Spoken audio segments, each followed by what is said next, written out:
So globalization is nothing but doing our business other than our country, other than the home country is called globalization. The government provides the proper infrastructure, then obviously it leads to the development of industries in a particular area or in a particular country. Low tax system is encouraging the foreign investors to invest in India so that we are going to get more financial resource in our country to expand the business and to go globally.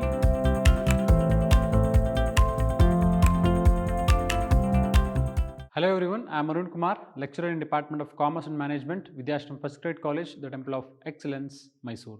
Dear students, welcome to this new session on unit number 3, that is Economic and Global Environment. So in the previous session, we were discussing about what is economic environment, and now in this particular session, we will be discussing about what is global environment. So first, to know what is global environment, first we have to understand what is globalization. So at a broader level, globalization refers to the growing economic interdependence among countries reflected in the increased cross-border flow of goods, services, capital and technical know-how. Yes, so in the modern society, in the modern industrial system, this globalization is having a more importance because every business industry is interdependent. Every business industry is interdependent among different countries, reflected in the increased cross-border flow of goods. Yes, cross-border flow of goods means purchasing goods from other country or selling goods to other country, that is import or export of goods and services between the two countries. And services, capital and technical know-how. Yes, we are just not only importing or exporting the goods, but also some services and also capital. Capital is nothing but the fund what we are going to borrow from foreign countries, or the fund what we are going to borrow from foreign investors, that is called capital. Sometimes we will be investing some other countries, that is also called capital. So globalization is nothing but doing our business other than our country, other than the home country is called globalization. So in globalization, we are going to expand our business and we are going to exchange the goods, services and capital and also technical know-how. Next, at the level of a specific company, globalization refers to the degree to which competitive position is determined by the ability of leverage physical and intangible resources and market opportunities across the countries. Yes, at the specific level of the company, globalization refers to the degree of which competitive position. Yes, it's based upon what kind of company is that and what is the ability to compete with the global market, whether the company is able to compete with the global market or not, or whether the company is having the enough resource or enough branches or enough fund to expand the business or not. So based upon, we're going to call that particular company as a globalized company. Next, international trade and foreign direct investment have grown rapidly in the last few years, driven by lower tariffs and non-tariff barriers. This has led to the globalization production and markets. Yes.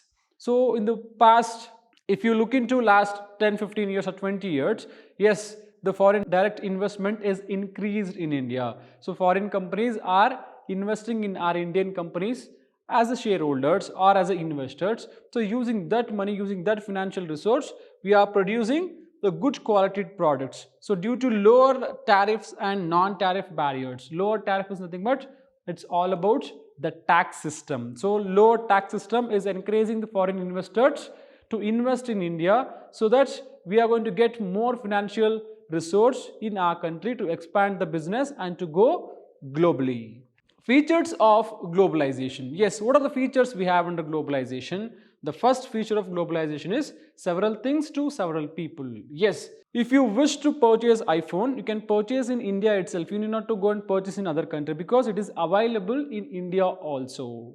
So it is not an Indian brand, right? iPhone is not an Indian brand, but still you can purchase the iPhone in India also because of this particular concept, that is several things to several people. So if Indian wants to purchase the foreign products, they can purchase easily in India itself because India is allowing the foreign companies to trade their products in India. So we can we can afford or we can purchase any kind of products in India itself. Need not to purchase only the Indian made products.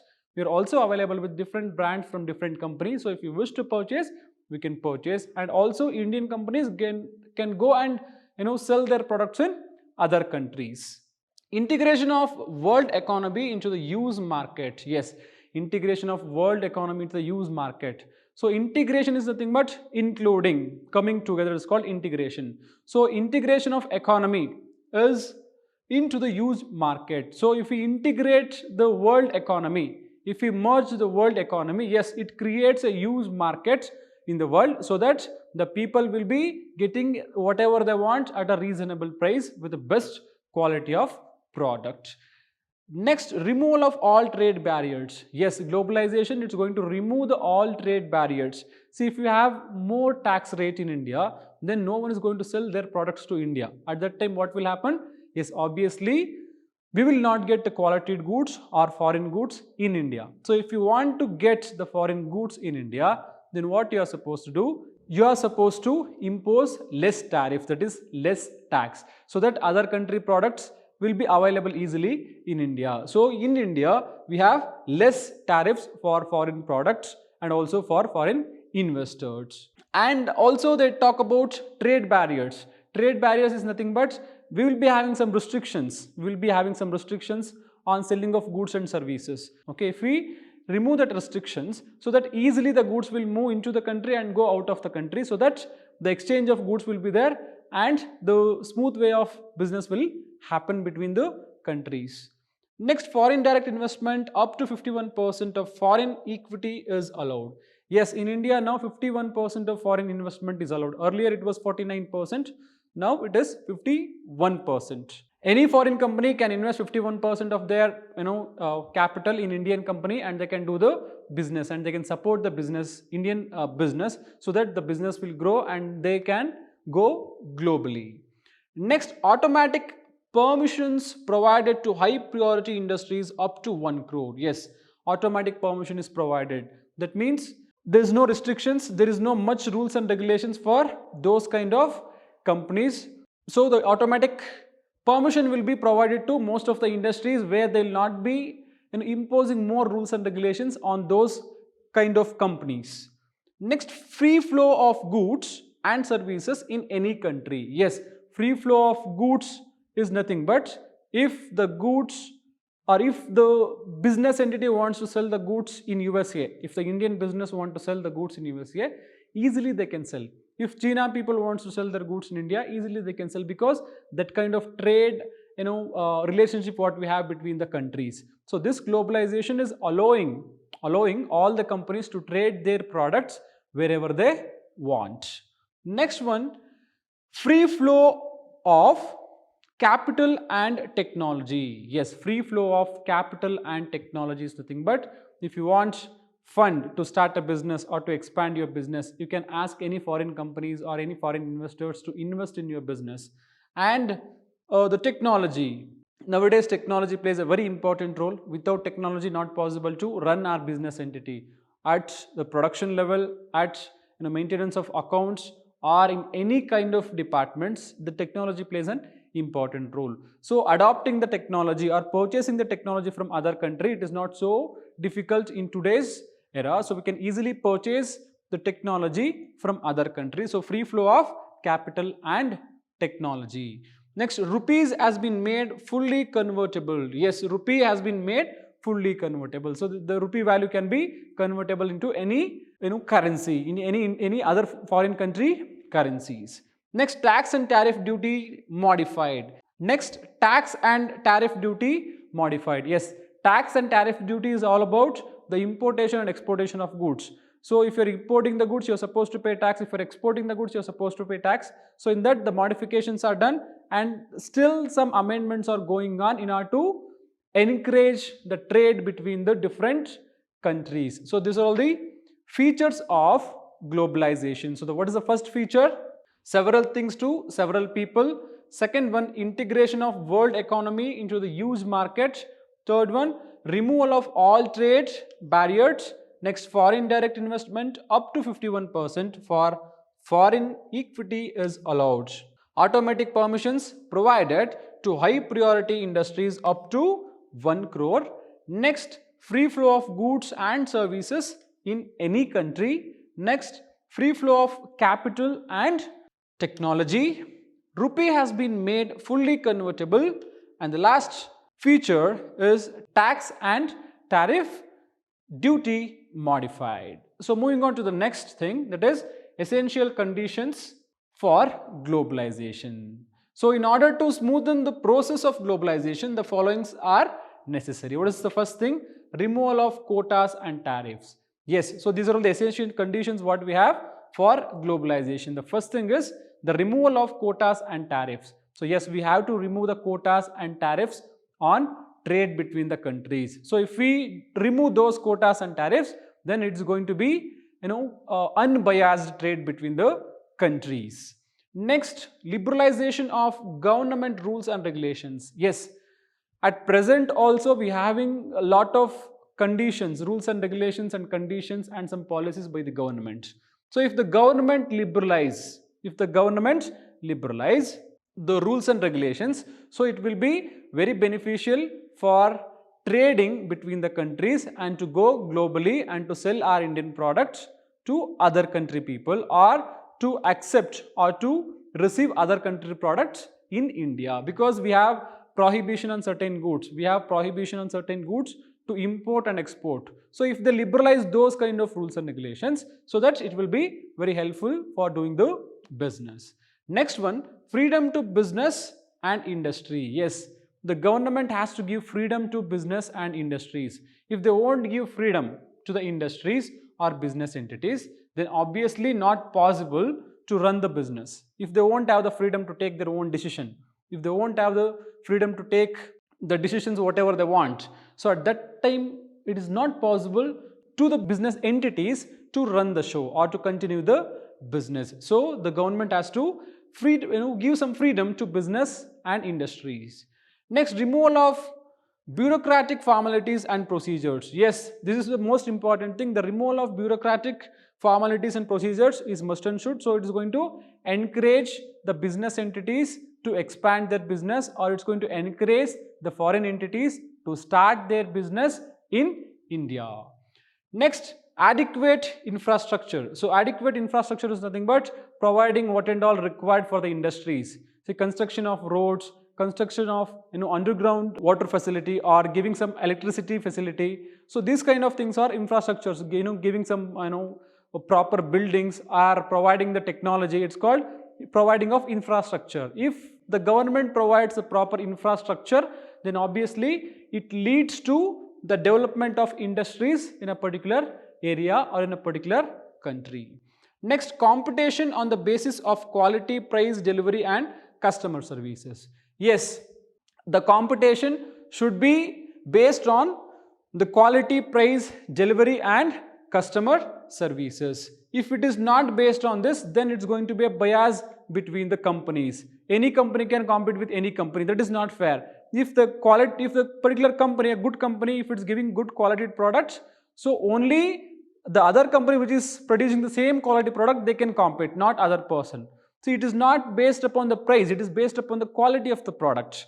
So the competition should be based upon the quality, price, delivery and customer service. Next, autonomy to public sector undertaking.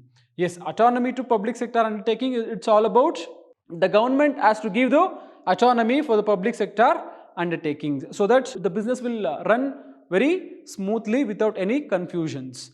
Next, incentives for research and development.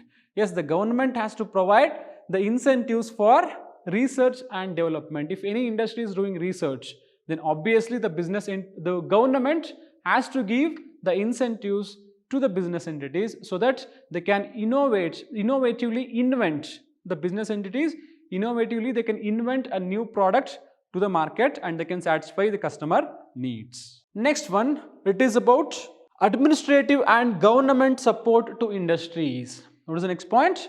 Administrative and government support to industries. Yes, if the government supports the industries, then obviously industrial people will be having more energy they'll be more enthusiastic to start the business. If they are not in favor of the business entities, then no one will try to start their business, right? So with that intention, the government have to support the industries. Next one, development of money market and capital markets. Yes, development of money market and capital market is very much important, because the industries are going to raise their fund through this money market and capital market. So moving, advantages of globalization. So the first advantage is wider markets. Yes, the business entities will get wider market. They can go globally, they can do their business globally, and they can sell the product at any corner of the world. Next, rapid industrialization. Rapid industrialization is all about, in India, if we provide the facility to all the foreign investors or to all the foreign countries, then obviously the more and more industries will be set up in India, and the economy will also develop. Next one, greater specialization. So greater specialization, it's all about the technology or the kind of products we will receive, or the type of employees we receive from the foreign country. That is called the greater specialization. Next, competitive gains. Yes, competitive gains, it's all about, so you'll be having a healthy competition. In globalization, you'll be having a healthy competition. You're going to compete with the global products. Next, higher production. Yes, if you go globally, then obviously the production level will increase. If production level will increase, the profit will also increase. So higher production will be there if you go globally. Next, price stabilization. Yes, the price, you can stabilize your price of the product so that you can make a more profit. Next one, increase in employment and income. Yes, if you go globally, if you're producing more products, if you're expanding the business, you can create more employment opportunity, and you can create more income opportunity in the society. Next one, higher standard of living. Yes, higher standard of living is all about living a quality life. Like as I said, iPhone is a very good phone with unique kind of features. Everyone is owning iPhone, then it shows that the standard of living in the society. So if you go globally, it increases the standard of living of people. Next, international economic cooperation. Yes, international economic cooperation, it's all about integration of economy of all the countries. If every country comes together, and if they coordinate each other, if they cooperate each other, so the economy will boost, the world economy will develop very gradually. Next one, world peace. Yes, world peace is the most important thing, or else some war will happen between the two countries or in the world. So if we have a good rapport between the countries, so that there will be a peace between the countries. If there is a peace between the countries, there is a peace in the world. So these are all the advantages of globalization. So if you look into the disadvantages of globalization, the first thing is interdependence. Yes, interdependence is all about depending on someone. So if we go globally, we will be depending on some other person. So if you are producing more products, we will be depending on the other country customers. We will be depending on purchasing of raw materials from other countries. So interdependence will be there, whether it is in the form of adopting of technology or purchasing of raw material or selling the products to the other country customers. So that interdependence will be there. So if we have the interdependence, if they are not going to provide us the technology, not possible to move on. If they are not ready to provide us the raw materials, not possible to move on. So interdependence is one of the disadvantage. Next, threat to domestic industry. Yes, it is a threat to domestic industry. Globalization is a threat to the domestic industry. If we allow foreign companies to start their business in India, then obviously it is going to kill our domestic companies. For example, other country mobile, for example, Indian mobile, Micromax we have. So there is no more market, there is no more demand for Micromax company mobile, because other country mobiles are dominating that Micromax company mobile. So it is going to be a threat to domestic industry. Next, unemployment. Yes, if you go globally, they can bring their employees to India and they can make them to work in India. So at that time, Indian people are going to miss the opportunity. Next, drain of basic resources. Yes, the drain of basic resources is all about without the basic resources we can't live, right? We can't live our life. So if we go globally, then the drain of basic resources will be there, and in future we may face some problems due to that. Next, technological dependence. Yes, we are going to depend on other country or on other business entity with respect to technology. Next one, alien culture. So alien culture, it's all about we are going to adopt or learn some other country culture, because if other country people are starting their business in India, what we will do, we try to adopt their culture. In some multinational companies, their culture is different, Indian culture is different, but some multinational companies, they are adopting foreign culture. So the culture may get changed if we adopt, or if we go globally. So these are all the disadvantages of globalization. The first one, interdependence. Next one, threat to domestic industries.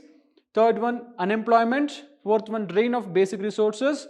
Next, technological dependence and alien culture. So this is all about the disadvantages of globalization. So in this class we discussed about limitations of globalization, advantages of globalization and disadvantages of globalization. So we'll discuss some more topics in the upcoming sessions. Until then, thank you all.